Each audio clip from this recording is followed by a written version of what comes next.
Hey guys, Ron Gielok here with ChristCenteredCoaching.com, and today I want to cut a quick video to share with you about hearing the Holy Spirit in business. And I want to look at one guy with you real quick to share exactly what this looked like for him and how we can apply this in our lives today as well. Stay tuned, you're going to love this video. Hey, welcome back. Today we're talking about hearing the Holy Spirit in business. One of the people that did this despite extreme adversities, lack of confidence, insecurity, and even feelings of rejection was a man named Moses. Moses is one of the Israelites that had been under the care of the Egyptians and led them into the promised land. So in the book of Exodus, chapter 15, we learn something kind of unusual, and I want to relate this to hearing God in business as well. So here it is in chapter 15, verse 22. It says, "Then Moses led the people of Israel away from the Red Sea, and they moved out into the desert of Shur. They traveled in this desert for 3 days without finding any water. When they came to the oasis of Marah, the water was too bitter to drink. So then the people complained and turned against Moses. 'Hey Moses, what are we going to drink?' they demanded. So Moses cried out to the Lord for help, and the Lord showed him a piece of wood. Moses threw it into the water and made the water good to drink." What? He took a piece of wood, threw it into the water, and made the water good to drink. God and Moses listened to this weird thing. Think about this today. Yeah, throw that piece of wood into the lake over there, and then you can drink that water. This is unusual. This man, Moses, is the leader of a huge collection of people. The Israelites in the wilderness, they're leaving slavery from Egypt, and he says, yeah, throw a piece of wood in the lake, and then you can drink the water. It's like, what? I share with you this point today, or this example today, because sometimes following God and following the Holy Spirit in your business can be and look and even feel a bit unusual. It doesn't make sense, the things that we're asked to do sometimes, or the leading that we get from God. But when we're obedient, we can experience that fruit, right? Here's what the rest of that chapter says. He said, "If you will listen carefully to the voice of the Lord your God and do what is right in his sight, obeying his commands and keeping all his decrees, then I will not make you suffer any of the diseases I sent on the Egyptians, for I am the Lord who heals you."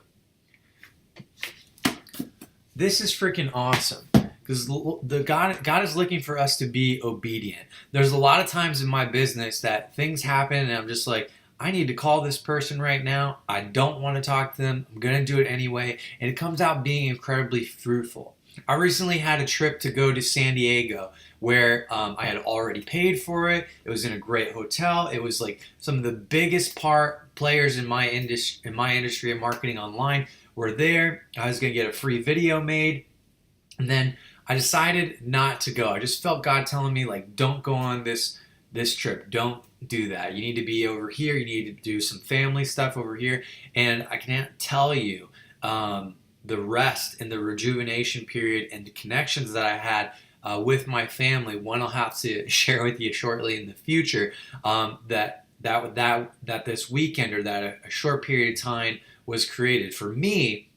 Spending time here and not going to my trip on San Diego, which going to San Diego to an internet marketing conference with all the players in my industry looks like the best thing to do for your business. It's unusual to then stay here and take some time off and go with your family. And how are you supposed to see fruits from that? But I did, right? So a lot of times following God in business and listening for the voice of the Holy Spirit, when he tells you to do things, looks a bit unusual, right? But Paul talks about living life led by the Spirit, right? Not being subject to the world and the ups and downs and things like that, but live life led by the Holy Spirit.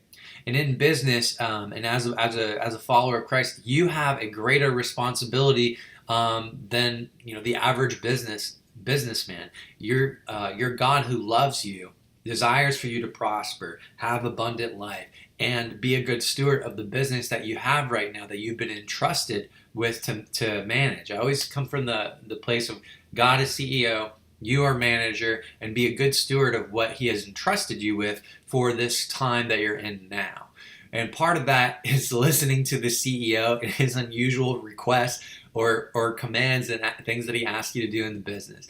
The thing is that you can be outside of your comfort zone and still be at peace. You can say, this looks a little weird, it doesn't exactly make sense right now, but I'm going to go ahead and do that and still be in have peace while outside of your comfort zone. So if you're faced with a decision like that today, I want to encourage you to do what you feel God is leading you to listen for the still small voice and follow it despite it looking unusual, or despite it not looking like what everybody else is doing. Since when does anyone in the Bible or any of the mighty men and women of faith do things that are typical or look normal or look like the rest of the world in the way they run their businesses?